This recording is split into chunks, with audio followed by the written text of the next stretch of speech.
పెసరపప్పు సాంబార్కు కావాల్సిన పదార్థాలు: పెసరపప్పు 1 కప్పు, మిరప్పొడి 1 tablespoon, sambar powder 2 tablespoon, ధనియాల పొడి 1 టేబుల్ స్పూను, ఉప్పు 1 టేబుల్ స్పూను, టమోటాలు 2, ఎర్రగడ్డలు 2 సన్నగా తరగబెట్టుకోవాలి, కరివేపాకు, వెల్లుల్లి 6 రెబ్బలు, చింతపండు కొద్దిగా తీసుకోండి, కొత్తిమీర. ఇప్పుడు పెసరపప్పును శుభ్రం చేసుకొని ఒక గిన్నెలోకి వేసుకొని ఉడకబెట్టుకుందాం.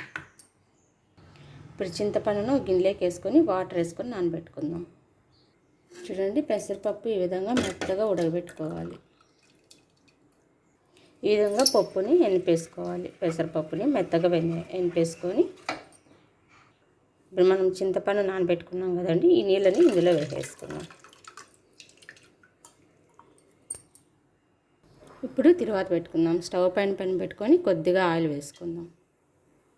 ఆయిల్ కాగింది కదండి, ఆవాలు, జీలకర్ర కొద్దిగా,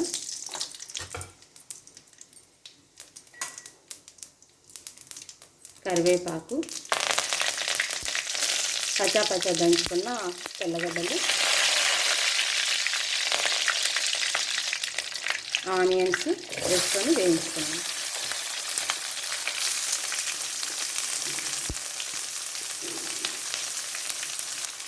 పెసరపప్పు సాంబారు ఇడ్లీకి చాలా బాగుంటుందండి.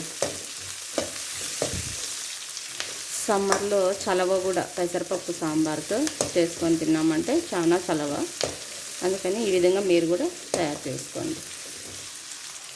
అలాగే ఇంకా కొద్దిగా వేసేసుకున్నాం.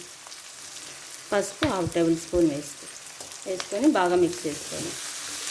ఇప్పుడు ఆనియన్స్ వేగినాయి కదండి, ఇప్పుడు టమోటాలు కూడా వేసుకొని మెత్తగా వేయించుకున్నాం. 1 టేబుల్ స్పూన్ ఉప్పు వేసుకోండి, మీ రుచికి తగినట్టుగా తీసుకోండి.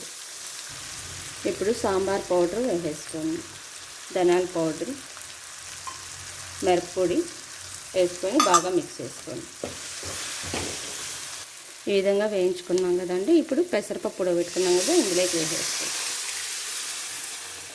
వేసుకొని కొద్దిగా వాటర్ వేసుకోండి. ఎంతో ఈజీ అండి పెసరపప్పు సాంబారు. ఒక 2 గ్లాసులు వాటర్ వేసుకోండి. కొంచెం పలుచగానే ఉండాలి సాంబార్ ఇడ్లీలోకి. ఇప్పుడు కొత్తిమీర వేసేసుకోండి. చూడండి, ఈ విధంగా తెరులుతానిట్టి సాంబార్ ఆఫ్ చేసుకొని సర్వింగ్ బౌల్లోకి తీసేసుకుందాం. ఎంతో ఈజీగా పెసరపప్పు సాంబార్ రెడీ అయిపోయిందండి. చాలా టేస్టీగా ఉంటుంది. మీరు కూడా ఈ విధంగా తయారు చేసుకోండి.